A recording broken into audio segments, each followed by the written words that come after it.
الله الأكرم الذي خلق الإنسان وكرمه وعلمه من البيان ما لم يعلم،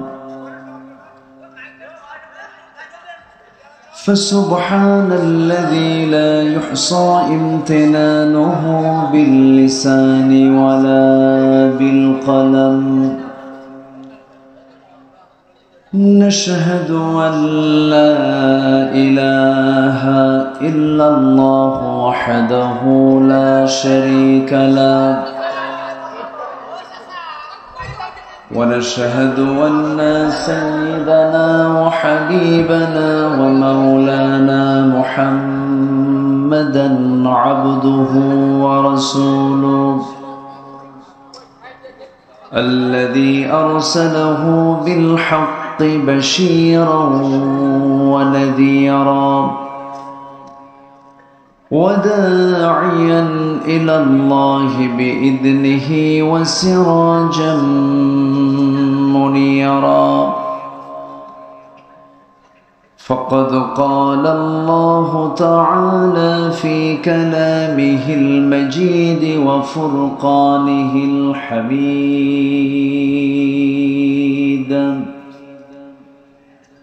أعوذ بالله من الشيطان الرجيم. بسم الله الرحمن الرحيم.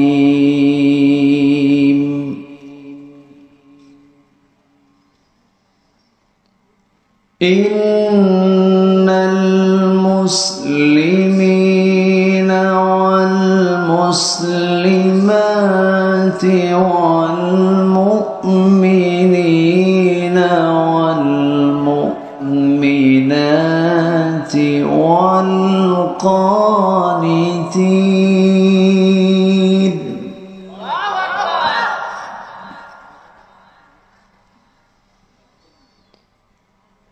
والقانتات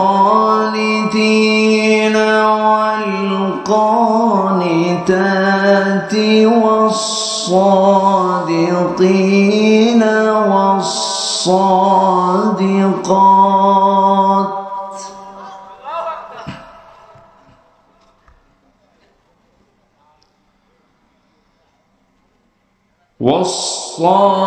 والصابرين والصابرات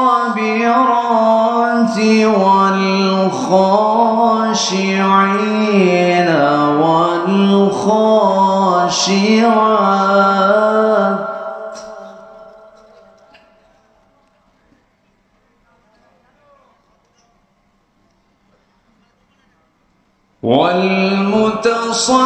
والمتصدقين والمتصدقات والصائمين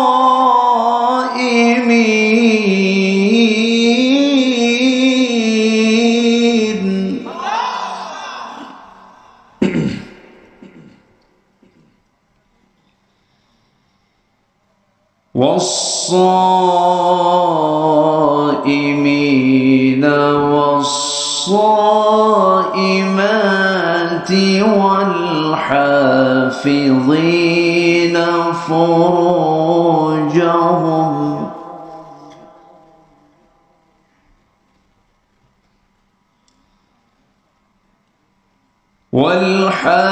والحافظين فروجهم والحافظات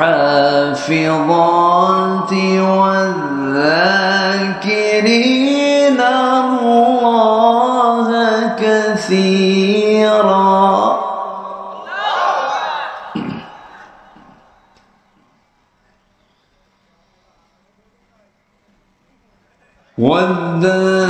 والذاكرين الله كثيرا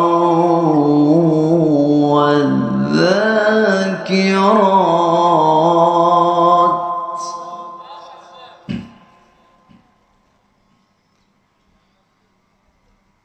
أعد الله لهم مغفرة وأجرا عظيما.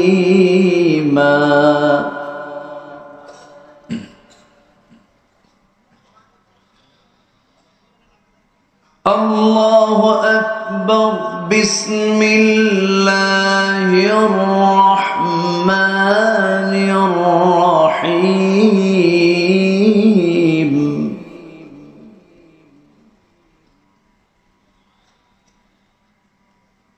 إن الله وملائكته يصلون على النبي يا أيها الذين آمنوا صلوا عليه وسلموا تسليما. اللهم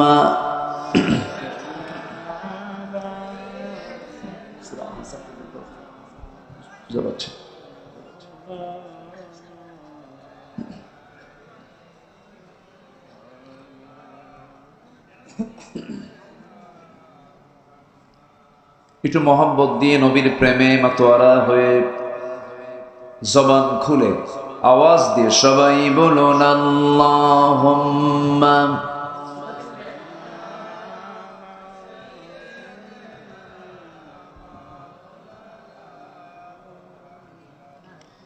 ওয়া আলা আলি সাইয়্যিদিনা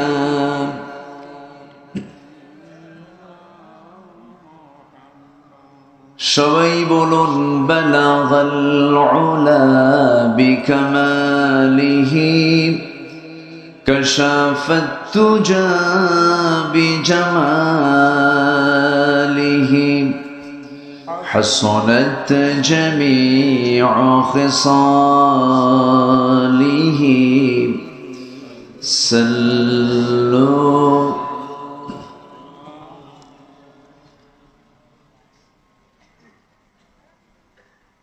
পোস্টার কোথায়?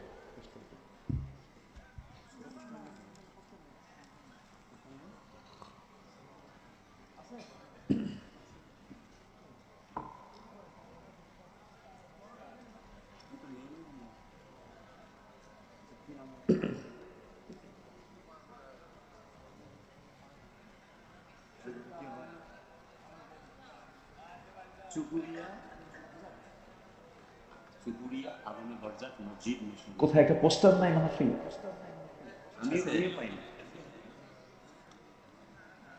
আশ্চর্য কথা। পোস্টার কোথায়?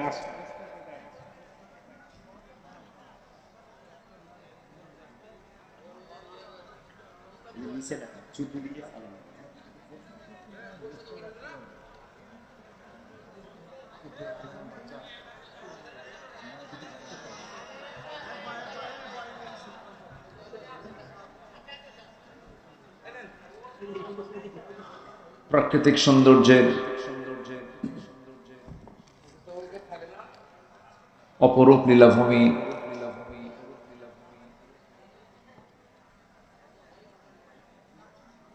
বিশ্বের অপরূপ সৌন্দর্য, সুন্দরবন লাগোয়া অঞ্চল,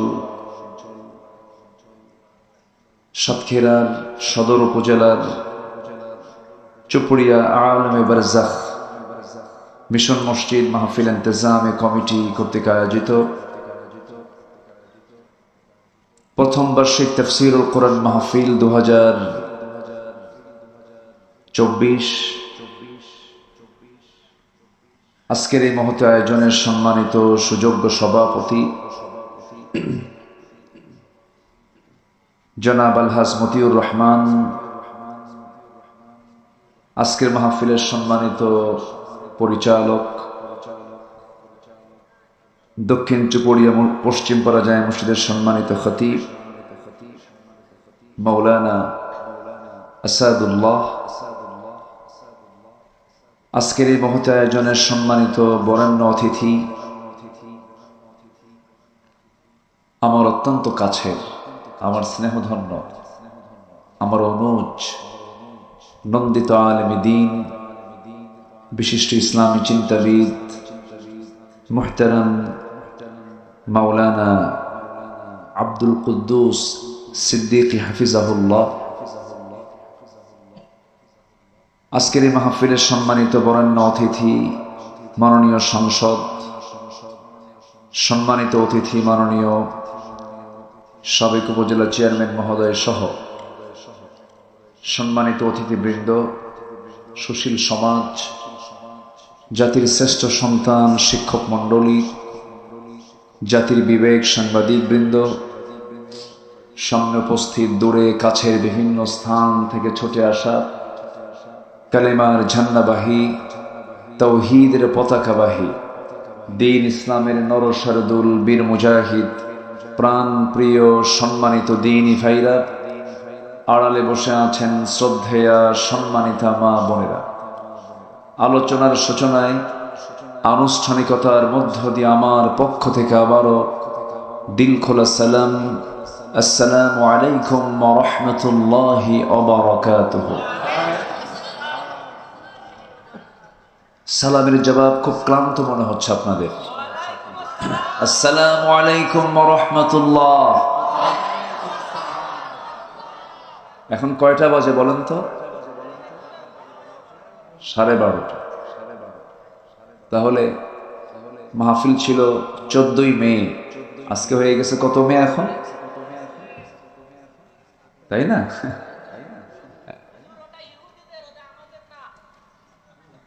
এই তো ফতুয়া দিতে দিতে আমাদের কাম সারা।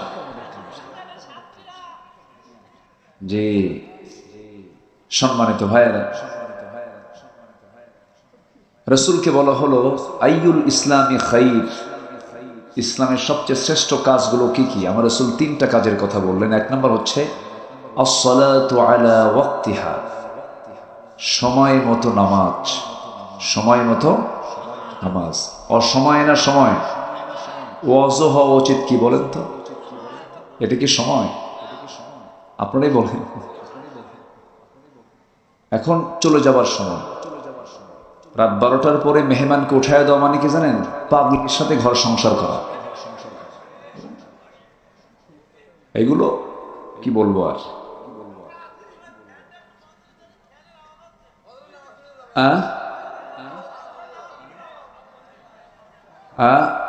আওয়াজ হচ্ছে? আচ্ছা, সম্মানিত ভাইয়েরা, আমাকে সময় দেবেন তো নাকি? ঘুমাবেন না? এলাকার লোক দিনে ঘুমায়। আল্লাহ তাআলা বলেছেন ওয়াজআলাল লাইলা লিবাসা, আমি রাতকে করেছি আবরণ করে, আড়াল করে দিয়েছি, আর দিনকে করেছি কাজের জন্য। এজন্য আমার আল্লাহ তাআলা সময়কে খুব দাম দিয়েছেন। একটা সূরার নাম আছে সময় নামে, বলেন তো সেই সূরার নামটা কি? সূরাতুল আসর, সময়। পরীক্ষার হলে যেতে হয় অসময় না সময়? মসজিদে যেতে হয় সময় না অসময়? মাহফিলও চলতে হয় সময় না অসময়? সময়। যাই হোক, এতগুলো কথা আমার বলা লাগতো না। যেহেতু বসেছেন, আমিও আসছি, আমি প্রস্তুত আছি। আপনি যদি সময় দিতে চান আমি সময় দেব, কিন্তু আমি যেতে দেব না কিন্তু কাউকে। ও মুরব্বী মানুষ, আচ্ছা, যে দেখা যাক।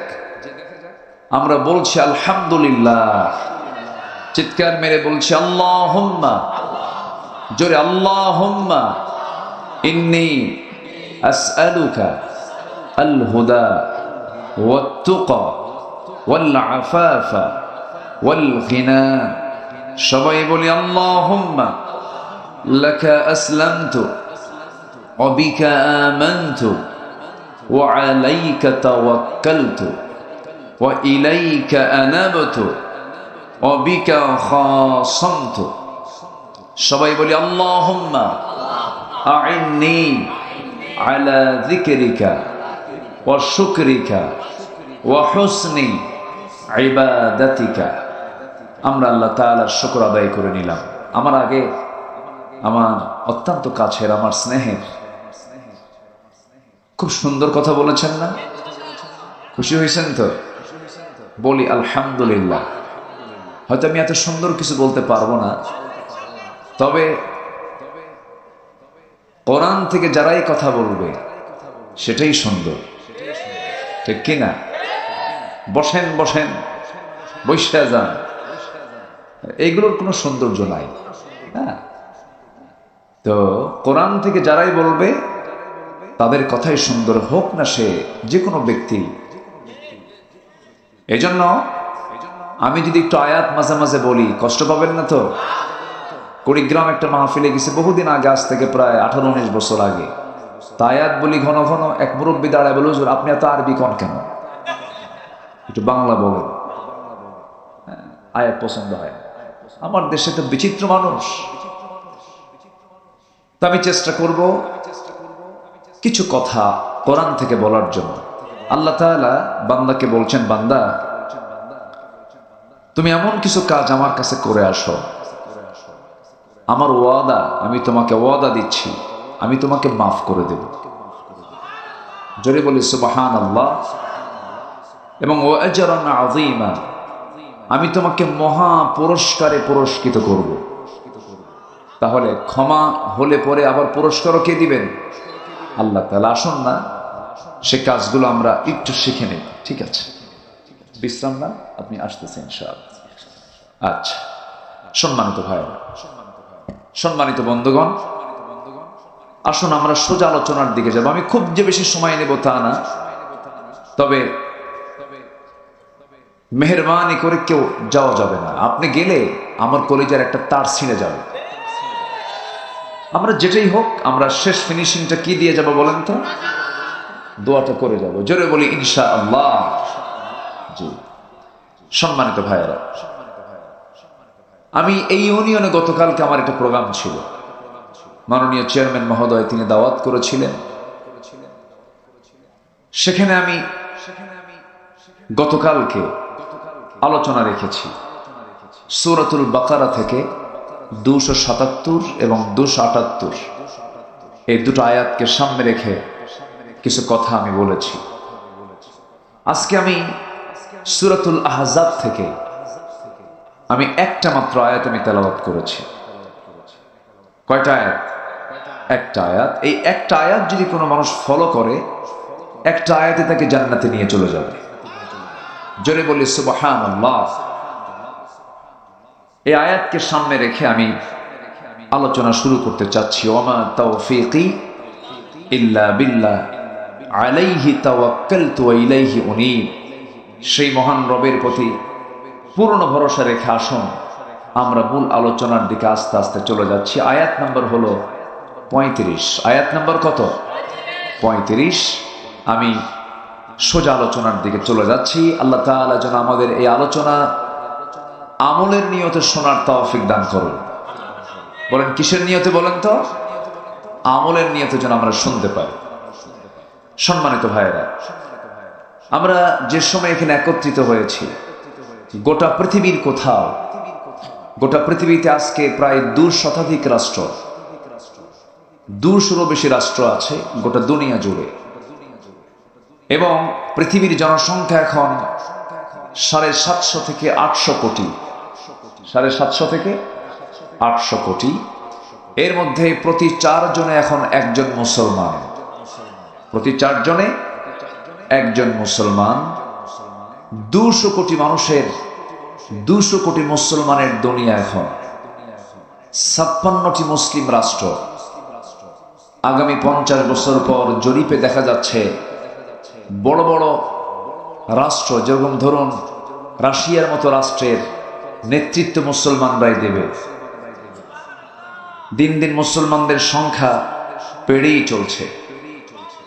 সম্মানিত ভাইয়েরা, এবং বিশ্বের যদি 10টা ধনী তালিকার মধ্যে দেখা হয়, এর মধ্যে শীর্ষ ধনীর তালিকায় এক নাম্বার সহ প্রথম 3-4টা ধনী রাষ্ট্র মুসলিম রাষ্ট্রই, কাতার সহ।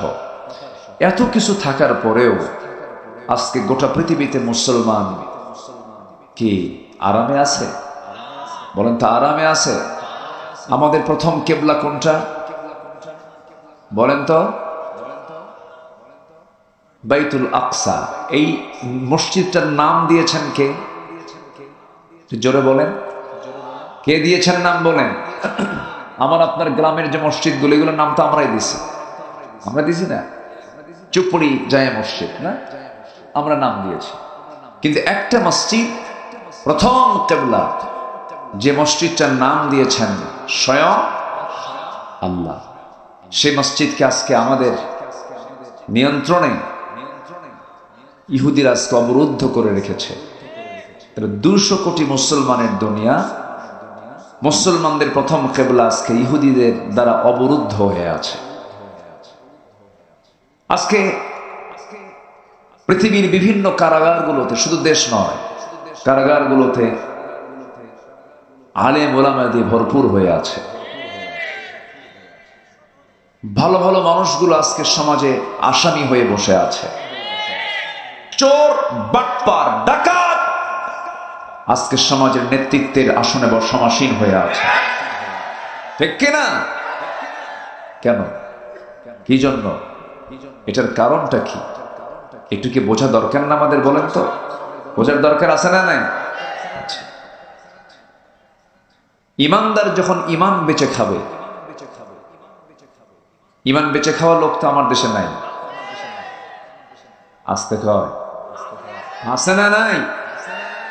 আজকে আমরা এমন সমাজে বসবাস করছি, ওই গল্পের মতো এক বেচারি বউ বাড়িতে বউকে এসে বলতেছে, বউ, রাষ্ট্র থেকে সংবাদ পাইলাম, রাষ্ট্র ঘোষণা করেছে যার ঘরে 5টা সন্তান থাকবে, রাষ্ট্র সেই পরিবারকে প্রত্যেক মাসে 30,000 টাকা করে দেবে। তো আমার তো 4টা সন্তান, তো তুমি রাগ করো না, আমার এক বান্ধবী আছে, গার্লফ্রেন্ড আছে, ওর কাছে আমার একটা আছে। কি কথা কি বুঝতেছে? তুমি যদি অনুমতি দাও তাহলে ওর একটু সাথে নিয়ে আসি। আচ্ছা যাও। মাসে 30,000 পাবে। তো গার্লফ্রেন্ডের কাছে থাকা অবৈধ সন্তানটা নিয়ে আসছে বাড়িতে, এসে দেখে 2টা নাই, 2 বাচ্চা নাই। তো বউকে বলতে, কি আবার আমার 2 বাচ্চা গেল কই? খবর কি শুধু তোমার কাছে আছে? এই 2 বাচ্চা যা, সে 2 বাচ্চা নিয়ে চলে গেছে।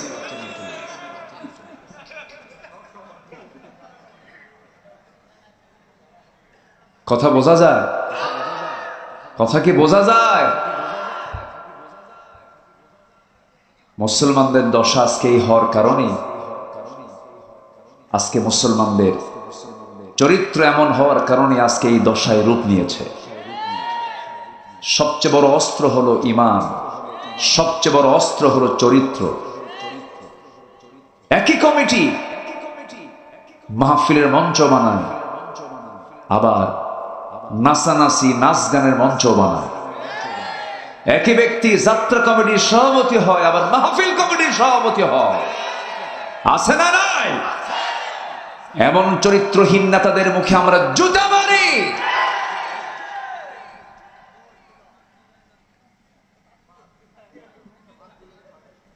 কষ্ট পাচ্ছেন নাকি? হ্যাঁ, মাহফিলে ঠিক আছে। আমাকে সময় দিচ্ছেন তো নাকি? ইনশাআল্লাহ। তাহলে আমাদের সংখ্যা বাড়ানো দরকার না ঈমান মজবুত করা দরকার? আমাদের সম্পদ বাড়ানো দরকার না চরিত্র সুন্দর করা দরকার? সম্পদ তো আছেই মুসলমানদের, মুসলমানরা ফার্স্ট ধনী, সংখ্যায় 200 কোটি, বাইতুল আকসা আমাদের হাতে নাই। ঠিক আছে না? অনেক কথা আছে, একটু কানটা খাড়া করে কথাগুলো শুনবেন। জীবনে তো বহু ওয়াজ আমরা শুনেছি, একটু আমাদের পরিবর্তনের মানসিকতা নিয়ে আমরা কথাগুলো শুনবো। জোরে বলি ইনশাআল্লাহ। আল্লাহ তাআলা একটা আয়াতে বলছেন, বান্দা 10টা কাজ করে আসো, 10টা গুণ অর্জন করে আসো, আমি ওয়াদা করছি আমি তোমাকে মাফ করে দেব। নেতাদের ওয়াদা কি ঠিক থাকে না ভঙ্গ হয়? এ পর্যন্ত 53 বছর দেশ স্বাধীন হয়েছে, ওয়াদা কি কম পাইছি আমরা? ওয়াদা কম পাইছি? বহু ওয়াদা পাইছি, কিন্তু ওয়াদা ঠিক থাকে না। কিন্তু আমার আল্লাহ বলছেন, বান্দারে আমি তোমাকে ওয়াদা দিচ্ছি, আমি তোমাকে নিজে তোমাকে প্রতিজ্ঞা করছি, আমি তোমার সমস্ত গুনাহগুলো মাফ করে দেব, সাথে সাথে তোমাকে বিশাল সম্মানে ভূষিত করে দেব, বিশাল সম্মান আমি তোমাকে দিয়ে দেব, পুরস্কার দিয়ে দেব। আল্লাহ তাআলা বান্দাকে সর্বনিম্ন যে জান্নাতটা দিবেন 10টা পৃথিবীর মতো একটা জান্নাত। কয়টা পৃথিবী? মনে হয় জান্নাত ছোট হয়ে গেছে। সামান্য এই 60-70 বছরের সামান্য কিছু সম্পত্তির জন্য আমরা এই ঈমানকে বেচে ফেলে দিই। আর আল্লাহ বলছেন, বান্দা তুমি কল্পনাও করতে পারবে না 10টা পৃথিবীর মতো একটা জান্নাত সর্বনিম্ন আমি তোমার হাতে তুলে দেব। এটা কার ওয়াদা? আল্লাহর ওয়াদা। একটু কান লাগাবেন, 10টা পৃথিবী ছোটখাটো কোনো কথা নাই, ছোটখাটো কোনো অফার নয়। এখানে যারা বসে আছেন, ছোট্টবেলায় এরকম করে আমি আব্বার সঙ্গে মাঝে মাঝে ওয়াজ শুনতে যেতাম, সামনে জায়গায় বসতাম, আব্বার সঙ্গে একসঙ্গে ওয়াজ শুনতাম। যখন শুনতে পেতাম, যখন হুজুররা ওয়াজ করতেন, বলতেন সর্বনিম্ন জান্নাত হবে 10টা পৃথিবীর মতো একটা জান্নাত, আমার ব্রেন খেলতো না, হুজুর কি কয়টা? একজন ব্যক্তিকে যদি 10টা পৃথিবীর মতো একটা জান্নাত দিয়ে দেয়, এই যে কোটি কোটি বান্দা, এত জায়গা আল্লাহর কোথায়? কি কথা বলছেন? আমার ছোট মাথা ছিল, এরকম চিন্তা করতাম যে এত এত জায়গা কই। আব্বাকে প্রশ্ন করতাম, আব্বা না, হুজুরের ওয়াজ পছন্দ হলো না, ছোট মানুষ। কিন্তু আমার বন্ধুগণ, আমরা এই ছোট্ট চক্ষু দিয়ে আমরা এই বিশাল আকাশ দেখতে পাই। এই বিশাল আকাশটা আল্লাহ রাব্বুল আলামিন বানিয়ে দিয়েছেন, এই জমিনটা বানিয়ে দিয়েছেন, 7 সাগর বানিয়ে দিয়েছেন, পাহাড় পর্বতমালা বানিয়ে দিয়েছেন, জলরাশি বানিয়ে দিয়েছেন, সুন্দরবন সহ আমাজন সহ কত জঙ্গল বানিয়ে দিয়েছেন। আল্লাহ বলছেন, বান্দার এই পৃথিবীর মূল্য আমার কাছে একটা মাছির পাখার চেয়েও, তাই একটা মাছির পাখার যে মূল্য আছে তার চাইতে মূল্যহীন আমার কাছে এই দুনিয়া। অথচ আমার আপনার কাছে এই দুনিয়া কত মূল্যবান। শুধুমাত্র আমি একটা তথ্য দিই, মূল আলোচনার দিকে যাব, একটু তথ্যের জগতে যাই, ব্রেনকে একটু খাটাই। আমার আল্লাহ কত মহান। এই যে আমরা এখানে বসে আছি, ঠিক এই জায়গা থেকে যখন আমরা একটু মাথার উপরের দিকে তাকাবো, আমরা কি আকাশ দেখতে পাই? ছোট আকাশ। আজ থেকে ছোট আকাশ, শুধু শুধু আকাশ না, বিশাল আকাশ, বিশাল আকাশ। এই কই যান? ও যাচ্ছেন, বসে। যে আপনার পাশে থেকে উঠতে নেবে একটু ধরে দিবেন, একটু বলবেন ভাই বসেন। ও চাপ চুপ লাগলে তো সমস্যা না, এই গরমে চাপ আসার কথা না, গরম তো, একটু বসেন। এটা আমার দিকে তাকান। এই আকাশ কি ছোট না বড়? শুধু বড় না, অনেক বড়, অনেক বড়। কেউ কি যেতে পেরেছে আকাশে? কে বলছে না? কেউ কি আকাশে যেতে পেরেছে? একজন, একজন এই দুনিয়াতে থেকে একজন গিয়েছেন। তিনি কে বলেন? মুহাম্মাদুর রাসূলুল্লাহ। মুহাম্মাদুর রাসূলুল্লাহ। সেটা কি দুনিয়ার কোনো বিমান, দুনিয়ার কোনো হেলিকপ্টার, দুনিয়ার কোনো নভোযান? কার ফ্লাইট? আসতে বলবেন না, কার ফ্লাইট? আল্লাহর ফ্লাইট। আমার বন্ধুগণ,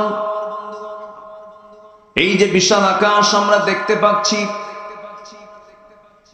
বিশাল আকাশের নিচে আমরা দিনের বেলা একটা সূর্য দেখতে পাই, রাতের বেলা আমরা কিছু তারকা দেখতে পাই, কিছু তারকা না, অসংখ্য তারকা। অসংখ্য তারকা, 800 কোটি মানুষ মিলে যদি কোটি কোটি বছরও যদি গুনতে যায়, আকাশের তারাগুলো গুনে গুনে শেষ করতে পারবে না। গোটা পৃথিবী আলোকিত করেছেন। ছোট্ট পৃথিবী সূর্যের তুলনায় এই সূর্যের চাইতে, এই পৃথিবীর চাইতে সূর্যটা 13 লক্ষ গুণ বড়। এই 13 লক্ষ গুণ বড় সূর্যটাই পৃথিবীকে আলো দিয়ে যাচ্ছে কোটি কোটি বছর ধরে। সূর্য কিন্তু ডুবে যায় না। এখন আমরা এই জায়গায় রাত অবলোকন করছি। ঠিক আপনি আমেরিকার একজন বন্ধুকে ওয়াশিংটন ডিসিতে বসবাস করে, সে জায়গায় একজন বন্ধুকে ফোন দিবেন, সে বলবে এখন দিনের বেলা 1টা বাজে ওই জায়গায়। ঠিক 24 ঘন্টা ডিফারেন্স। আমেরিকা এখন দিনের বেলা, এখন এই জায়গায় এখন রাতের বেলা। এখন বলুন তো সূর্য ডুবে না সূর্য ডুবে? কি সূর্য ডুবে? সূর্যটা আড়াল হয় আমার কাছে, কিন্তু আরেক জায়গায় আলো হয়ে যায়। বাংলাদেশে এখন আড়াল, আমেরিকাতে এখন আলো, এই জায়গায় অন্ধকার। সূর্য মূলত ডুবে যায় না। এই সূর্যটা এত বড়, এই পৃথিবীকে আলোকিত করার জন্য 13 লক্ষ গুণ বড় সূর্য বানিয়ে দিয়েছেন। ওই সূর্যের চাইতে আবার ব্যাটেল জুইস নামে একটা তারকা আছে, যে তারকা এই সূর্যের চাইতে 1 গুণ নয়, 2 গুণ নয়, 33 কোটি গুণ বড়। কত কোটি গুণ বলেন তো? 33 কোটি গুণ বড় হলো একটা তারকা। একটু খেয়াল করবেন আল্লাহ কত মহান। আমার বন্ধুগণ, 1টা 2টা তারকা নয়, মানুষ চাঁদের দেশে গেছি, চাঁদের দেশে গিয়ে সফর করে এসেছে 70 দশকে নীল আর্মস্ট্রংরা। এরপরে মানুষ মঙ্গল গ্রহেও গিয়েছে, কিন্তু মানুষ তো এখনো সূর্যের কাছে তো যাওয়া সম্ভব নয়। মানুষ এখনো তারকার দেশে যেতে পারে নাই। মানুষ যদি চিন্তা করে তারকার দেশ দেখতে যাব, দুনিয়ার কোন যানবাহন দিয়ে সম্ভব হবে না, কপ্টার বিমান দিয়ে সম্ভব হবে না, নভোযান দিয়ে চেষ্টা করা যেতে পারে। পৃথিবীতে এখন লেটেস্ট আবিষ্কার হয়েছে একটা নভোযান, যার নাম হলো অ্যাপোলো 11, যার ঘন্টার গতি হলো 39,000 কিলোমিটার। 1 ঘন্টায় চলে কত হাজার কিলোমিটার বলেন তো? 39,000 কিলোমিটার। 39,000 কিলোমিটার বেগে মানুষ বানিয়েছে এই নভোযানটা। এই নভোযানে চড়ে যদি পৃথিবীর সবচেয়ে নিকটবর্তী তারকার দেশ, একটা তারকা আছে, সেই তারকার নাম হলো প্রক্সিমা সেন্ট্রাই। প্রক্সিমা সেন্ট্রাই নামক পৃথিবীর সবচেয়ে নিকটবর্তী তারকার দেশে যদি যেতে চায়, ঘন্টায় 39,000 কিলোমিটার বেগে, এই তারকার দেশে ওই বান্দার যেতে সময় লেগে যাবে 1,15,000 বছর মাত্র।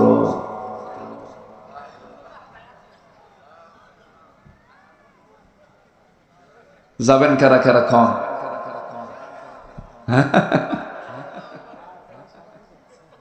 তার কি জায়গা আছে? জান্নাতের জায়গা আছে?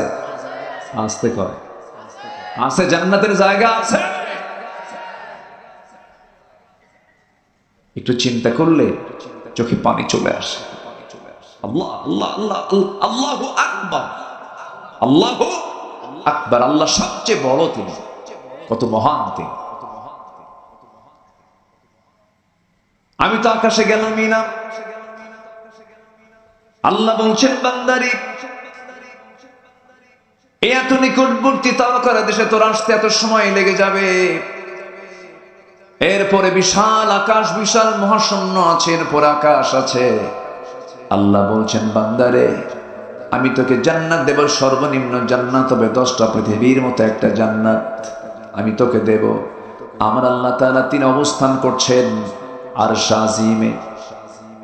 যা এখান থেকে এক আসমান শুধু নয়, 7টা আসমানের মালিক তিনি। 7 সামাওয়াত, 7 আকাশের উপরে হলো আরশ আজিম। সে আরশ আজিম থেকে তিনি সবকিছু মনিটরিং করেন। কিন্তু আল্লাহ তাআলা, আমরা বরকতময় সময় এখানে বসে আছি, আমরা ভাগ্যবান। আল্লাহ তাআলা বলেন বান্দারে, 12টা যখন বেজে যায়, স্থানীয় সময় 12টা যখন বাজে, সেই সময় আমি দুনিয়ার আকাশে চলে আসি আমি তোকে মাফ করে দেওয়ার জন্য। এখন তিনি কোন আকাশে আছেন? কার জন্য? আস্তে করে কার জন্য বলেন? আমাদের জন্য আছেন, আমাকে মাফ করার জন্য তিনি চলে আসছেন। তাহলে তিনি কি কম আসছেন না বেশি আসছেন? 7 আকাশ থেকে প্রথম আকাশে। সহিহ হাদিসের বর্ণনা, আলা মিন মুস্তাগফিরিন ফাগফির লাহ, কোন ক্ষমা প্রার্থী আছো আমার কাছে ক্ষমা চাবে, আমি তাকে ক্ষমা করে দেব। কোন রিজিক প্রার্থী আছো, রিজিকের সমস্যা, চাকরি হয় না, সন্তান হয় না, আমার কাছে আমি তোমাকে সন্তান দেব, আমি তোমাকে চাকরি দেব। কিন্তু দুঃখে বুকটা ফেটে যায় এমন বহু বান্দা আছে, আল্লাহর কাছে না চায়া বাচ্চা চায়, দরবারে যায়া, আছে না, মাজারে চলে যায়। এগুলো আছে কিনা এলাকায় জানি না, কম, একটু কম আছে। কেউ আমাকে দেবে না, আমাকে দেবেন কে বলেন? আসতে বলবেন না, আমাকে দেবেন কে? দেওয়ার মালিক কে? যিনি সূর্যের মালিক তিনি আমাকে দিবেন, যিনি চন্দ্রের মালিক তিনি আমাকে দিবেন, যিনি গোটা প্রাণী জগতের মালিক তিনি আমাকে দিবেন, পৃথিবীর কেউ আমাকে দিতে পারেন না। আমার বন্ধুগণ, সেই জন্য আল্লাহ রাব্বুল আলামিন যে পরামর্শগুলো দিয়েছেন সেই পরামর্শ আমার আপনার কাজে লাগবে। আল্লাহ বলছেন 10টা গুণ অর্জন করে আসো, 10টা কাজ করে আসো, কমপ্লিট করে আসো, আমি তোমাকে ক্ষমা করে দেব, আমি তোমাকে জান্নাত দিয়ে দেব, মহা পুরস্কারে পুরস্কৃত করব।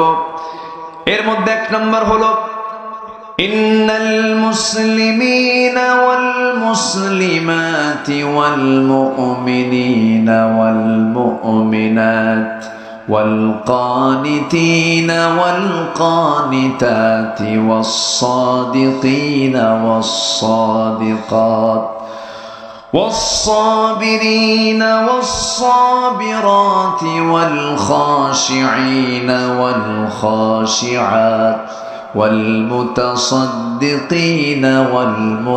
والمتصدقات والصائمين والصائمات والحافظين فروجهم والحافظات والذاكرين الله كثيرا والذاكرات أعد الله لهم مغفرة وأجرا عظيما জোরে বলুন আল্লাহু আকবার। মা বোনরা কি মাহফিলে আছে? আচ্ছা, মানুষ তো চলে যাচ্ছে। হ্যাঁ, কি বলবো, বলার কিছু নেই। না না, আপনি চুপ থাকেন, একটু বসেন, আপনারা একটু মেহেরবানি করে বসেন। সম্মানিত ভাইয়েরা, সম্মানিত বন্ধুগণ, 10টা গুণ আমরা শিখে যাব আজকে, জোরে বলি ইনশাআল্লাহ। 1 নাম্বার হলো যে মুসলমান এবং যে মুসলমান নারী, মুসলমান না পুরুষ এবং মুসলমান নারী, আল্লাহ তাআলা নারীকে বাদ দিয়েছেন কি? বাদ দেননি। আল্লাহকে মেয়েদের জান্নাত মনে একটু ছোট দিবেন নাকি? মেয়েদের জান্নাত কি ছোট হবে? পুরুষেরও যে জান্নাত, নারীদেরও সেই জান্নাত। তো আসেন দোয়া করে দিই নাকি? দোয়া করে দেব তো? এই কি ব্যাপার, ঘটনা কি? বসেন।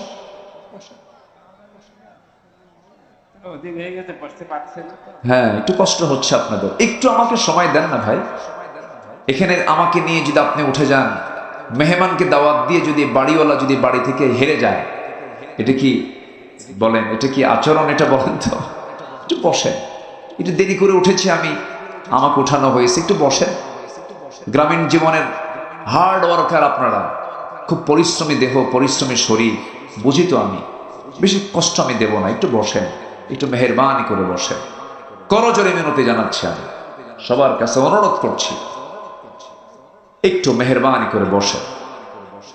সম্মানিত ভাইয়েরা, আমরা যে মুসলমান, আমরা মুসলিম পরিবারে জন্ম নিয়েছি, আমরা বড় ভাগ্যবান, বলি আলহামদুলিল্লাহ। কিন্তু সব মুসলমান পরিবারে জন্ম নেওয়া মুসলমানকে আসলে মুসলমান? আমার দেশে মুসলিম পরিবারে জন্ম নেওয়া মুসলিম নামের কিছু কলঙ্ক আছে, যারা আবু জেহেলের চেয়েও জঘন্য। আছে না নাই? আছে না? আছে। আমার বন্ধুগণ, মুসলিম পরিবারে জন্ম নিয়ে কিছু মুসলমান সুদও খায়, জেনার কারবারও করে, মিথ্যা রায় দেয়, মিথ্যা মামলা দিয়ে দেয়, মাদকের কারবার গুলো করে। এক হাজি, আমার পরিচয় হয়েছিল এক হাজি সাহেব, তিনি মাদকের ব্যবসা করেন। বললাম, হাজি সাহেব আপনি হজ করে আসছেন, মাদকের ব্যবসা করেন, ইয়াবার ব্যবসা করেন, এর কারণটা কি? হুজুর আমি তো খাই না, আমি খাওয়াই। আমি খাই না, আমি খাওয়াই। আমি খাইলে তো আমার দোষ হতো, আমি তো খাওয়াই। এমন চিন্তা লালন করে কিছু মুসলমান আমার দেশে বসবাস করে, যারা হোটেল চালায়। সেই হোটেল অবৈধ কর্মকাণ্ডগুলো হয়, জেনার কারবারগুলো হয়। মদের লাইসেন্স নিয়ে নেয়, মদের দোকান দিয়ে দেয়। আবার রমজান মাস যখন চলে আসে, হুজুর কিছু ভাড়া করে, হুজুর কিছু ভাড়া করে বলে, হুজুর আমারে হজে নিয়ে যান, ওমরায় নিয়ে যান। রমজান মাস টোটাল ইবাদত করব, চোখের পানি ফেলে ফেলে কাঁদবো, হুজুরে দোয়া করতে বলে। গোটা রমজান মক্কায় মদিনায় কাটাইয়া দিয়া চোখের পানি ফেলে আল্লাহর কাছে দোয়া করে দেশের মাটিতে আসার পর ঈদের পরের দিন মদ খাইয়া শীত হয়ে পড়ে থাকে। এমন লোক আছে না নাই? আসতে বলবেন না, আছে না নাই? এগুলো মুসলমানের পরিচয় নয়। মুসলমান এগুলোকে বলে না। মুসলমান কাকে বলে? মুসলমান তার একটা কদম যখন ফেলতে যাবে, সেই সময় সে চিন্তা করবে এই জায়গা আল্লাহ তাআলা হালাল বলেছেন না হারাম বলেছেন। এই চিন্তা মাথায় নিয়ে বান্দা চলবে। আমার বন্ধুগণ, এই দুনিয়ার এমন কোনো কাজ নেই যেই কাজে আল্লাহর হুকুমটা নাই। এমন কোনো কাজ নেই। ইসলাম তেমন একটি বিধানের নাম। এই যে আমার হাতের নখ, এই 10টা আঙ্গুলের নখ আল্লাহ তাআলা দিয়েছেন, এই নখগুলো কাটবো কেমনে? এই নখ কাটার বিধানও ইসলামে আছে না নাই? আছে না নাই? আচ্ছা আমার বন্ধুগণ, যে ইসলামে নখ কাটার বিধান থাকে, সেই বিধানে, সেই ইসলামে তো রাষ্ট্রের কোনো বিধান নাই। আসতে বলবেন না, আছে না নাই? আচ্ছা, ব্যক্তিগত জীবনে ইসলাম মানবেন, ব্যক্তিগত জীবনে আপনি দিন মানবেন, সমাজ জীবনে, রাষ্ট্র জীবনে আপনি ইসলাম মানবেন না, আপনি ইমানদার হতে পারেন না, আপনি ভণ্ড, আপনি প্রতারক।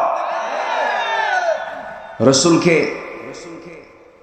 খুব মহব্বত করে, রাসূলকে মহব্বত করে দাড়িতে, রাসূলকে মহব্বত করে টুপিতে, রাসূলকে মহব্বত করে পোশাকে, কিন্তু রাসূলকে মহব্বত করতে চায় না, রাসূলকে আনুগত্য করতে চায় না, রাষ্ট্রে, বিধানে, অর্থনীতিতে মানতে চায় না। এমন লোক আমার দেশে আছে না নাই? আচ্ছা, ইসলাম কি শুধু নামাজের নাম? ইসলাম দিয়ে কি রাষ্ট্র চলে না? ইসলাম দিয়ে কি রাষ্ট্র চলতে পারে না? ইসলাম দিয়ে রাষ্ট্র চলুক এমন ধরনের লোক আমার দেশে আছে না নাই? আচ্ছা, আবার ইসলাম দিয়ে রাষ্ট্র চলবে না, এটার বিরোধিতা করে এমন মুসলমান আমার দেশে আছে না নাই? আচ্ছা, একটু কান লাগাবেন, কথাগুলো খুব গুরুত্বপূর্ণ, শুধু আপনি শুনছেন না। এই প্রযুক্তির কল্যাণে, এই মিডিয়ার কল্যাণে কোটি কোটি মানুষের কাছে এই কথাগুলো চলে যাচ্ছে। একটু মনোযোগ দিয়ে কথাগুলো শুনবেন। তাহলে ইসলাম মানতে গেলে, ইসলামকে আমরা মানবো আমরা এক জায়গায় না সব জায়গায়? আসতে বলবেন না, এক জায়গায় না সব জায়গায়? সব জায়গায় মানতে হবে। ছোট্ট একটা ইতিহাস আমার মনে পড়লো, একটু মনোযোগ দিয়ে শুনবেন কথাটা। আমি নামাজ পড়লাম, রোজা রাখলাম, সব করলাম, কিন্তু ইসলাম কায়েম হোক, এই কায়েমের সংগ্রামে নিজেকে যদি একটু দূরে রাখি, তার অবস্থা কি হতে পারে, এটা একটু বোঝানোর জন্য একটা প্রেক্ষাপটের দিকে আমি যাচ্ছি। আমার নবীজি 23 বছরের নবুয়তের জিন্দেগির 13 বছর কাটিয়েছেন মক্কায়, আর 10 বছর কোথায়? মদিনায়। এই 10 বছরে রাসূল যুদ্ধ করেছেন 27টি, নিজে নেতৃত্ব দিয়েছেন, এবং 86টা যুদ্ধ তার পরিচালনায় অনুষ্ঠিত হয়েছে। এর মধ্যে বড় একটা অভিযান, সেটা হলো তাবুক অভিযান। কি অভিযান বলেন তো? তাবুক অভিযান, যে অভিযানে আমার রাসূল নিজে গিয়েছেন এবং 30,000 সৈনিক নিয়ে, 30,000 সাহাবী নিয়ে নিজে অংশগ্রহণ করেছেন তাবুকে। কত হাজার বলেন? 30,000। সব সাহাবী কিন্তু চলে গেছেন। আমার নবীজি সেই তাবুক অভিযানে 30,000 সৈন্য নিয়ে লক্ষাধিক রোমান সৈন্যদের বিরুদ্ধে তিনি যখন দাঁড়ালেন, যুদ্ধ হলো না, বিনা যুদ্ধে আমার নবীজি আবার তাবুক থেকে ফিরে আসলেন। তাবুক থেকে যখন মদিনার পানে চলে আসলেন, মদিনায় আসার সঙ্গে সঙ্গেই আমার নবীজি মদিনার মসজিদে বসে গেছেন। একজন সাহাবী কাব বিন মালিক তার নাম, কাব বিন মালিক রাদিয়াল্লাহু তাআলা আনহু নবীর সামনে হাঁটু গেড়ে বসে গেলেন। বসে গেড়ে গিয়ে বলছেন, ইয়া রাসূলুল্লাহ, ইয়া হাবিবাল্লাহ, আমি আপনার কাছে ক্ষমা চাচ্ছি, আপনি আমাকে মাফ করে দিবেন। কি হয়েছে কাব, আমাকে খুলে বলো, তোমার কি প্রবলেম বলো, কি হয়েছে, তুমি কি ভুল করেছো বলো। হুজুর, আপনি তাবুক অভিযানে 30,000 সাহাবীকে নিয়ে চলে গেছেন, সেই যুদ্ধে আমি যেতে পারি নাই, সে অভিযানে আমি যেতে পারি নাই। কেন যেতে পারো নাই? তিনি বললেন, ইয়া রাসূলুল্লাহ, আমি যেতে পারতাম কিন্তু গড়িমসি করেছি, ইচ্ছা করি আমি যাই নাই, ইচ্ছা করে আমি অংশগ্রহণ করি নাই, আমি যেতে পারতাম। রাসূল সঙ্গে সঙ্গে বললেন, সাহাবী কাব বিন মালিক, আর কে যাও নাই বলো। হুজুর, আমার সঙ্গে আরেকজন যায় না, তার নাম হচ্ছে হেলাল বিন উমাইয়া। আর কে যাও নাই বলো। মুরারা বিন রাবিয়া যায় নাই। আর কে যাও নাই বলো। হুজুর, আমার আর জানা নাই। রাসূল 3 জনের তথ্য নিলেন, এরপরে বললেন, কাব বিন মালিক, আর কোনো কথা আছে নাকি? না হুজুর, কোনো কথা নাই। রাসূল সঙ্গে সঙ্গে বললেন, তুমি এখন আমার সামনে থেকে যেতে পারো। তাকে পাঠায়া দিলেন। আমার নবীজির চেহারা রক্তিম আকার ধারণ করলো। নবীজি খেপে গেলেন, রেগে গেলেন। সঙ্গে সঙ্গে তিনি দাঁড়ায় সাহাবায়ে কেরামকে লক্ষ্য করে বললেন, সাহাবীরা, আমি বিশ্ব নবী মদিনাবাসীকে এই মুহূর্তে আমি একটা ওয়ার্নিং দিয়ে দিলাম। এই তাবুক অভিযানে কাব বিন মালিক, হেলাল বিন উমাইয়া, মুরারা বিন রাবিয়া, মোট কয়জন বলেন? মোট কয়জন? এই 3 জন ব্যক্তি আমার সঙ্গে মুতার যুদ্ধে, তারা তাবুকের অভিযানে তারা অংশগ্রহণ করে নাই। আমি রাসূল এদের বিরুদ্ধে বয়কটের ঘোষণা দিয়ে দিলাম। এদের সঙ্গে কোন প্রকার কথাবার্তা, লেনদেন, সমস্ত কিছু বয়কট ঘোষণা করলাম। তাদের সঙ্গে কেউ কোনো প্রকার কথাবার্তা পর্যন্ত বলতে পারবা না। আমার নবীজি এই 3 জনকে বয়কটের সিদ্ধান্ত যখন দিয়ে দিলেন, কাব বিন মালিকের কানে সংবাদটা চলে গেল। সংবাদ যাওয়ার সঙ্গে সঙ্গে তার কাছে মনে হলো যেন গোটা দুনিয়াটা তার কাছে ছোট হয়ে গেছে, চোখে পানি চলে এসেছে। সেই সাহাবী নিজের বাড়ির দরজায় গিয়ে দাঁড়ালেন, দরজায় গিয়ে নক করলেন। দরজায় নক করে বলছেন, ও আমার স্ত্রী, আমি কাব বিন মালিক, দরজা খোলো। ভিতর থেকে স্ত্রী জবাব দিচ্ছেন, স্বামী আমার, দরজা অবশ্যই খুলতে বাধ্য হব আমি, কারণ আপনি আমার স্বামী, আমি আপনার স্ত্রী, আপনার ঘর, আপনার বাড়ি। কিন্তু আমি দরজা খুলবো এই দিক দিয়ে, পিছনের দরজা আমি বের হয়ে যাব, কারণ যে ব্যক্তিকে বিশ্বনবী বয়কট করেছেন, আমিও তাকে বয়কট করতে বাধ্য হলাম। যখন আল্লাহু আকবার। একটু কথাটা দিল থেকে বোঝার জন্য বলছি, একটু কথাটা অত্যন্ত অথেন্টিক, খুব গুরুত্বপূর্ণ। সূরা তাওবার একটা প্রেক্ষাপট এটা। আমার বন্ধুগণ, আমার নবীজি যখন এই ঘোষণা দিলেন, নিজের বউ পর্যন্ত স্বামীকে বাদ দিয়ে দিলেন। আমি আপনার সঙ্গে কথা বলবো না, আপনি দরজা খুলে ভিতরে ঢোকেন, আমি বাইরে বের হয়ে চলে আসব। কাব বিন মালিক বলেন, দরজা খুলো না, তুমি ভিতরে থাকো, আমার ভিতরে আমি যাব না। ব্যর্থ হয়ে নিজের ঘর থেকে বের হয়ে চলে আসলেন। সামনে ছোট্ট 2টা বাচ্চা, তার কলিজার টুকরা সন্তান, 11 বছর 13 বছর, ছোট্ট 2টা বাচ্চাকে দূর থেকে ডাকতেছেন কাব বিন মালিক রাদিয়াল্লাহু তাআলা আনহু, হে আমার কলিজার টুকরা, এইদিকে আয়, তোদেরকে একটু আদর করে স্নেহ করি। ছোট্ট 2টা বাচ্চা বলে, না না, তোমার আদর আমরা নেব না, তোমার সঙ্গে আমরা কথা বলবো না, কারণ যে ব্যক্তিকে রাসূল পর্যন্ত বয়কট করেছে, তার সঙ্গে আমাদের দেখা করার, কথা বলার কোনো দরকার নাই। কথা কি বোঝা যায়? আচ্ছা বলেন তো, এই 3 সাহাবীর কি নামাজের কোনো সমস্যা ছিল? রোজার কোনো সমস্যা ছিল? দান সদকার কোনো সমস্যা ছিল? নবীর প্রতি মুহাব্বতের কোনো ঘাটতি ছিল? আচ্ছা, যে যুদ্ধে তারা জান নাই, সেই যুদ্ধে কি অনুষ্ঠিত হয়েছিল? সে যুদ্ধ হয় নাই। এবং 30,000 সাহাবীর মধ্যে মাত্র 3 জন যান নাই। রাসূল ইচ্ছে করলে বলতেও পারতেন, যাও, মাত্র 3 জন, তো এটা কোনো প্রবলেম না। রাসূল কি ছেড়ে দিয়েছেন? আজ তিনি কি ছেড়ে দিয়েছেন? না, ছাড়েন না। একটু বুঝতে হবে কথাগুলো। আজকের এই প্রতিকূল পরিবেশে যারা একামতে দিনের পক্ষে কথা না বলে নরম নরম সুরে কথা বলেন। মুসলিম পরিবারের জন্ম হওয়ার পর ইসলামের পরিচয় দিয়ে যারা রাষ্ট্রীয় পর্যায়ে ইসলাম আছে এটাকে অস্বীকার করেন, এর বিরুদ্ধে কথা বলেন, নতুন করে ঈমান আনতে হবে, নচেৎ জাহান্নামে যেতে হবে মুসলমান। সম্মানিত ভাইয়েরা, আমার নবীর সঙ্গে আবু জেহেলের দ্বন্দ্ব কিছুই ছিল না। আবু জেহেল বলেছিল, মুহাম্মদ তোমার ধর্ম 6 মাস, আমার ধর্ম 6 মাস, তোমারটাও থাকুক আমারটাও থাকুক। রাসূল বলেছেন, চাচা আপনি যা প্রস্তাব দিচ্ছেন তা আমি মানব না। কেন না?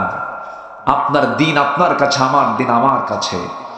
আল্লাহর দিন ইসলাম কখনো পরাজিত থাকবে না। আল্লাহর দিন ইসলামকে বিজয়ী করতে হবে মুসলমান।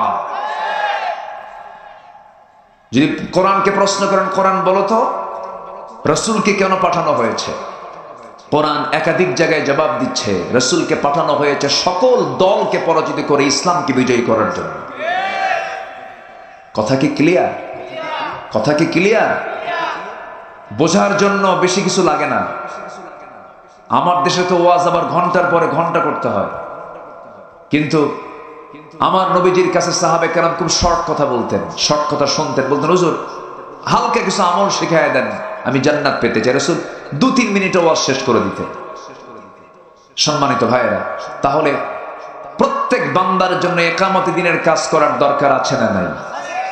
বলেন তো, এই যে মাহফিল আসছেন আপনারা, রাস্তায় যখন এসেছি আমরা কি বাম পথে এসেছি না ডান পথে এসেছি? বাম দিকে না ডান দিক দিয়ে? বাম দিক দিয়ে আসছে। এটা কি ইসলামের সিস্টেম? ইসলামের সিস্টেম কি বামে চলো না ডানে চলো? আপনি যত বড় পীর কেবলা হন, আপনি কি ডানে চলতে পারবেন? ডানে চলতে গেলে কি হবেন? মামলা খাবেন, মামলা মামলা। তাহলে আল্লাহর পথে চলতে গেলে এই দেশে কি খেতে হয়? মামলা খেতে হয়, রাস্তায় চলতে না। আল্লাহ বলছেন ডানে চলো, সরকার বলছে বামে চলো। আল্লাহ বলছেন যাকাত দাও, সরকার কয় সুদ খাও। ঠিক কি না? আমার দেশে সুদ ভিত্তিক অর্থনীতি আছে না নাই? আচ্ছা, আমাদেরকে বলা হয় মাদক নিয়ে কথা বলেন। মদ খাওয়া কি? আজ থেকে মদ খাওয়া কি? আমার দেশে মদের ফ্যাক্টরি আছে না নাই? তার লাইসেন্স আছে না নাই?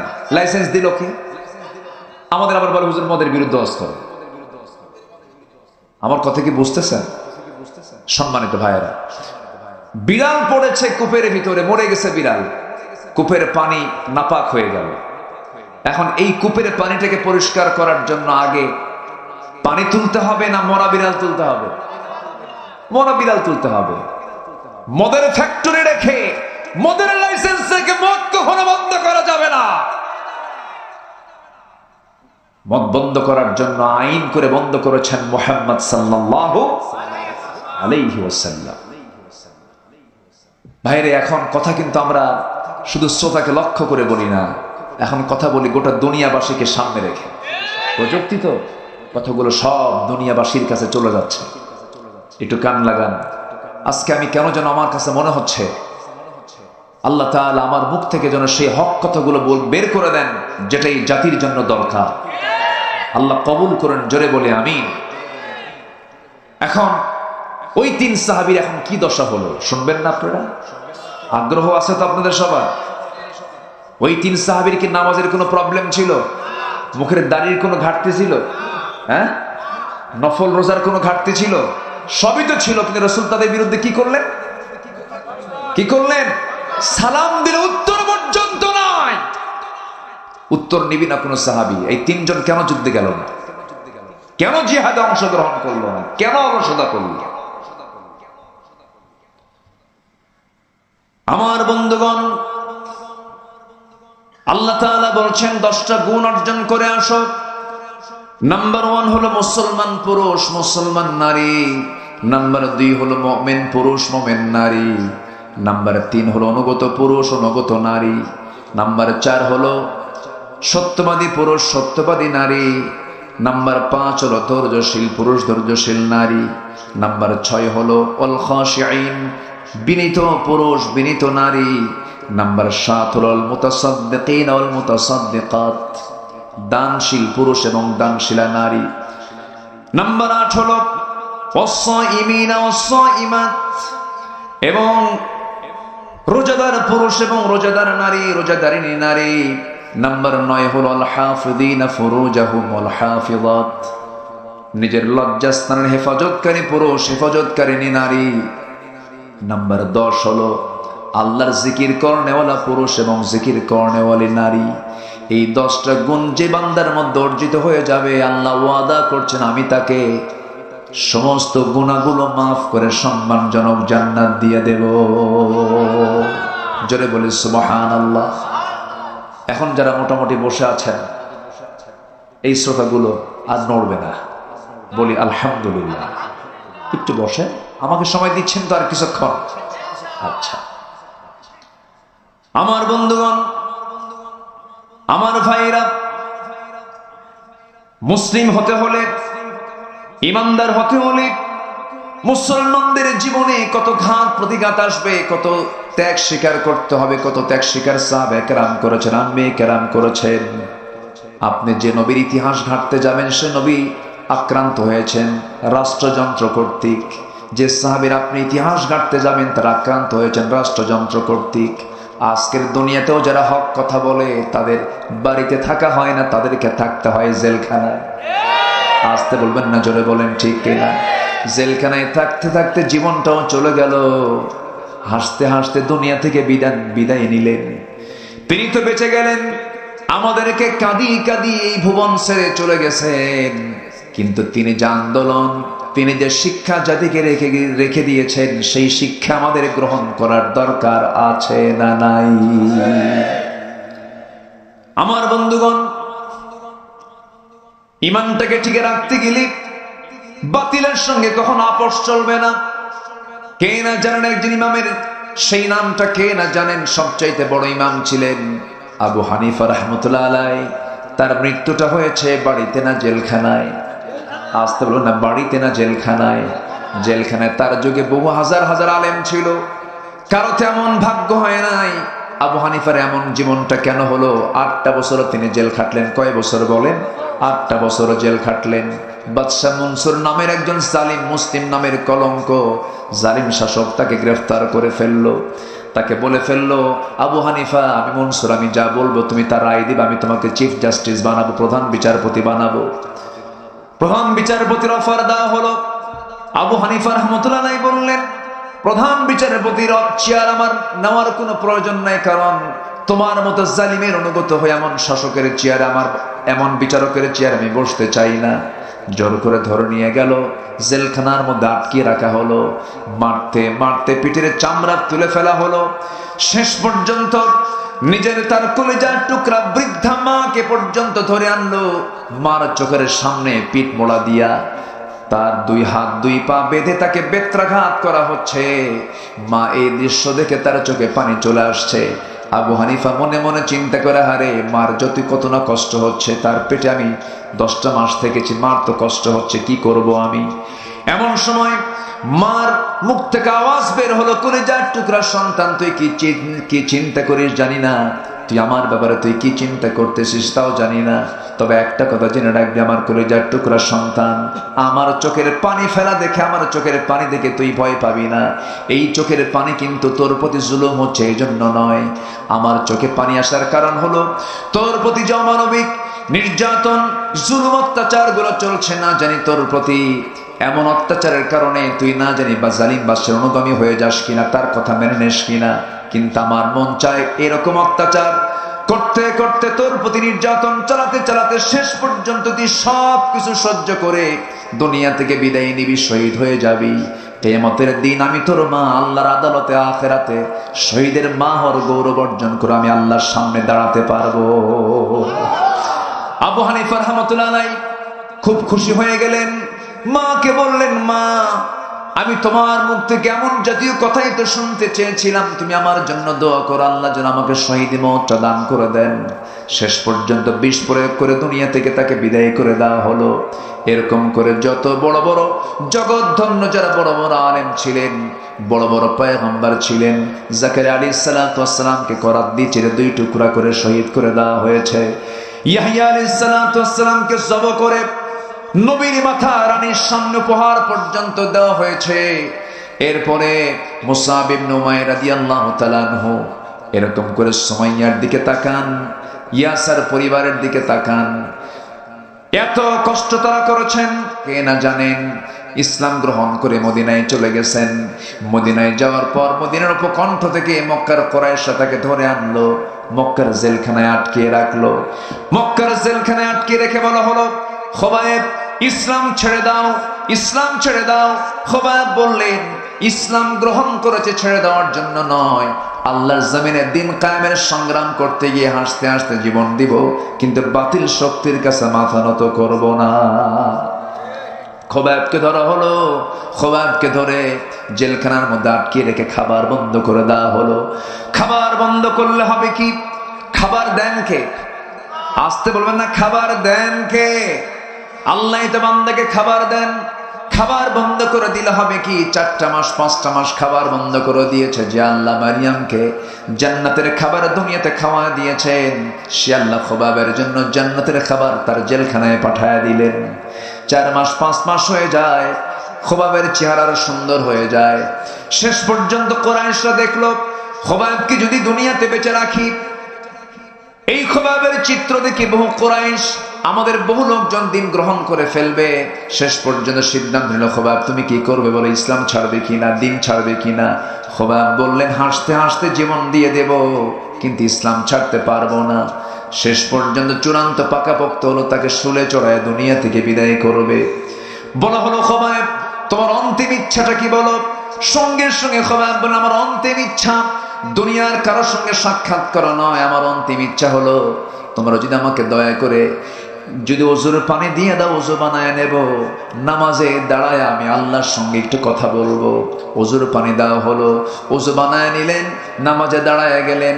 প্রথম রাকাত আস্তে আস্তে পড়লেন, দ্বিতীয় রাকাতটা একটু তাড়াহুড়ো করেই পড়লেন, কারণ তিনি মনে মনে চিন্তা করলেন, হয়তো কাফেররা আমার নামাজ লম্বার কারণে মনে করতে পারে খুবাইব বুঝি মৃত্যুর ভয়ে নামাজটা লম্বা করছে। নামাজটা তিনি তাড়াতাড়ি করে দ্বিতীয় রাকাত শেষ করলেন।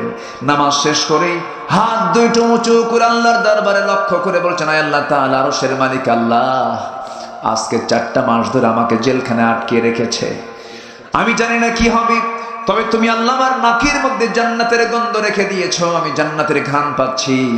আমি আজকে 4টা মাস আমার প্রাণের চেয়েও প্রিয় আমার কলিজার টুকরা রাসূলকে দেখতে পাই না। আমি যদি দুনিয়া থেকে বিদায় হয়ে যাই, আমার বিদায়ী সালামটা তুমি আল্লাহ আমার নবীর দরবারে পৌঁছায়া দিও। এই কথা বললেন, পরিবারের মায়া ত্যাগ করলেন, কারোর সঙ্গে সাক্ষাৎ করলেন না, ওযু বানালেন, নামাজ শেষ করলেন, চক্ষু খুলেই দৌড় মারলেন তিনি সেই ফাঁসি কাস্টের দিকে, শুলে চরণার সেই মাঠের দিকে তিনি দৌড় মারলেন। পিছন দিকে সবাই বলে, তুমি কি পাগল হয়ে গেছো নাকি, মানুষকে মরার জন্য দৌড়ায় নাকি? খুবাইব বলছেন, ও কুরাইশরা, আমি তো মরার জন্য দৌড়াই না, আল্লাহ আমার জন্য 8টা জান্নাতের দরজা খুলে রেখেছেন, আমি তার দিকে দৌড়াই। জোরে বলেন সুবহানাল্লাহ। দৌড়া দৌড়া চলে গেলেন। কুরাইশরা তার হাত বেঁধে ফেললো, পা দুটো বেঁধে ফেললো। এমন সময় বলে ফেললো, খুবাইব এখনো সময় আছে, তুমি কি করবে বলো। খুবাইব বলছেন, তোমরা আমাকে কি করবে জানি না, আমি জান্নাতের ঘ্রাণ আমার নাকের মধ্যে পাচ্ছি। এমন সময় একজন হেয় প্রতিপন্ন করে রাসূলকে নিয়ে একটা কটু কথা বলে ফেললো। বলল, খুবাইব তোমার এই জায়গায় যদি তোমাকে শুলে না চড়ায়, মোহাম্মদকে যদি এই জায়গায় ছুলে চড়াতে পারতাম কতই না ভালো হতো। মুখের মধ্যে কয়েক মিনিট ধরে মেলাগুলো থুতু জমা করে সেই জমাকৃত থুতুটা ওই ব্যক্তির মুখ বরাবর মেরে দিয়ে বলছেন, আল্লাহর কসম করে বলি, আমার চোখের সামনে আমার নবীর একটা পশমের ক্ষতি করবে, আমি সহ্য করতে পারবো না। আল্লাহু আকবার বলেন। ঈমান আছে না নাই? ঈমান আছে না নাই? আমার দেশে এই বিগত কয়েক বছরে একাধিক নয়, কয়েক ডজন খানেক নাস্তিক রাসূলকে নিয়ে বাজে কথা বলেছে, ইসলামকে নিয়ে কটু কথা বলেছে। তসলিমা নাসরিনের কিছু উত্তরসূরি আমার দেশে আছে না নাই? বাজে কথা বলেছে, বাজে উক্তি করেছে, আজ পর্যন্ত একটারও কোনো শাস্তি হয়নি। আজকে যদি খুবাইবের মতো যদি আমরা প্রত্যেকের অবস্থান থেকে যদি শক্ত অবস্থানে যেতাম, কোন নাস্তিকের বাচ্চা বুক উঁচু করে আমার জমিনে কথা বলতে পারতো না। ওই সমস্ত নাস্তিকের বাচ্চাদেরকে উচিত ছিল প্রকাশ্যে দিবালোকে ধরে ফাঁসির মঞ্চে ঝুলে মেরে রক্ত মাংস হাড় হাড্ডিকে কুত্তা বিলায়ের জন্য বরাদ্দ করা দরকার ছিল। কিন্তু আজকে মুসলমান আমার দেশের নির্বাক নিশ্চুপ, কোনো কথা বলি না। একটা বসায় আমার চরম ভয় হয়, আল্লাহ যেন আমাদের কাউকে যেন মুনাফিকের কাতারে শামিল না করেন। জোরে বলি আল্লাহুম্মা আমিন। আমাদের কাজ করার দরকার আছে না নাই? আমাদের ইমানের মেহনত করার দরকার আছে না নাই? শেখ খুবাইব রাদিয়াল্লাহু তাআলা আনহু যখন এই কথা বলে ফেলেছেন, এক কাফের এসে তার ডান হাতে এক তরবারির আঘাত করেছে, ডান হাতটা ছিটকে পড়ে গেল। খুবাইব মুস্কি মুস্কি হাসি মারলেন, বাম হাতে আঘাত করলো, চিৎকার মেরে মেরে হাসি দিচ্ছেন, আওয়াজ দিয়ে দিয়ে হাসতেছেন। সবাই বলে, খুবাইব তুমি কি পাগল হয়েছো নাকি? তোমার একটা করে অঙ্গহানি হয় আর তুমি মুস্কি মুস্কি হাসি মারো। খুবাইব বলছেন, তোমার আমার একটা করে অঙ্গহানি করে দাও, আর আল্লাহ তাআলা আমার জান্নাতের হুরগুলো একটা একটা করে আমাকে দেখায় দেখায় দেয়। শেষ পর্যন্ত একজন কাফির এসে নেজা তরবারি দিয়া বুক বরাবর যখন আঘাত আনলো, বুক দিয়ে ঢুকে পিঠ দিয়ে বের হয়ে গেল। খুবাইব দুনিয়া থেকে বিদায় নিয়ে নিলেন, গোটা দুনিয়াবাসীকে বুঝায় দিলেন, ও দুনিয়ার মুসলমান, ইমানটাকে টিকে রাখতে গিয়ে হাসতে হাসতে এমনই করে দুনিয়া থেকে বিদায় হতে হয়। ওইদিকে আমার নবীজি মদিনার মসজিদে সাহাবায়ে কেরামকে আলোচনা করছিলেন। সেই জায়গায় তিনি হঠাৎ করে আলোচনা বন্ধ করে তিনি মসজিদে নববীতে দাঁড়ায় গেলেন, হাত উঁচু করে বলছেন, সালামুন আলাইকা ইয়া খুবাইব, সালামুন আলাইকা ইয়া খুবাইব। হে খুবাইব তোমাকে সালাম, হে খুবাইব তোমাকে সালাম। সঙ্গে সঙ্গে সাহাবীরা বলছেন, ইয়া রাসূলুল্লাহ, আমাদের সেই হেরে যাওয়া ভাই খুবাইবকে আমরা কয় মাস যাবত দেখি না, খুবাইবকে আপনি সালাম দিচ্ছেন কেন, কি হয়েছে? রাসূল বলেন, সাহাবীরা রে, আমার খুবাইব এখন দুনিয়াতে আর নাই, আমি আমার নবুয়তি চোখে দেখতে পেতেছি, আমার খুবাইব জান্নাতের পাখি হয়ে জান্নাতের মধ্যে উড়ে বেড়াতেছে। আমার বন্ধুগণ, এই দুনিয়া ছেড়ে আমিও চলে যাব, আপনিও চলে যাবেন, কেউ তো বাঁচার জন্য আসি নাই। এই জন্য দুনিয়া থেকে যেহেতু বিদায় হতেই হবে, এমন কিছু গুণ আমরা অর্জন করব। মিথ্যা সাক্ষী দেব না, সত্যবাদীদের সঙ্গে থাকব। মিথ্যা দল করব না, সত্যের দল করব। দল করতে হবে কার দল? আসতে বলবেন না, কার দল? দল করতে হবে আল্লাহর। নেতা মানতে হবে একজন ব্যক্তিকে, তিনি হচ্ছেন মুহাম্মদ সাল্লাল্লাহু আলাইহি ওয়াসাল্লামকে। আমার বন্ধুগণ, সংবিধান কোনটাই মানা যাবে না কি ছাড়া? আসতে বলবেন না, কি ছাড়া? রব কাউকে মানা যাবে না কে ছাড়া? আমার রবকে। আসতে বলবেন, আমার রবকে। আমার নেতা মুহাম্মদ সাল্লাল্লাহু আলাইহি ওয়াসাল্লাম। আমার দলের নাম কি? আরো জোরে, আরো জোরে। আমার সংবিধানের নাম কি? কোরআন। তাহলে আল্লাহ আমার রব, রাসূল হচ্ছেন আমার নেতা, ইসলাম হচ্ছে আমার দলের নাম, কোরআন হচ্ছে আমার আইন, আমার সংবিধানের নাম। এই চার কথার ভিতরে যে ব্যক্তি এসে নখ ঢুকাবে, এই চার কথার মধ্যে যে এসে আঙ্গুল ঢুকাবে, যে কথা বললে আমরা তাদের জিহ্বা টেনে ছিঁড়ব, রাজি আছেন কারা কারা? হাত উঁচু করে দেখান মুসলমান।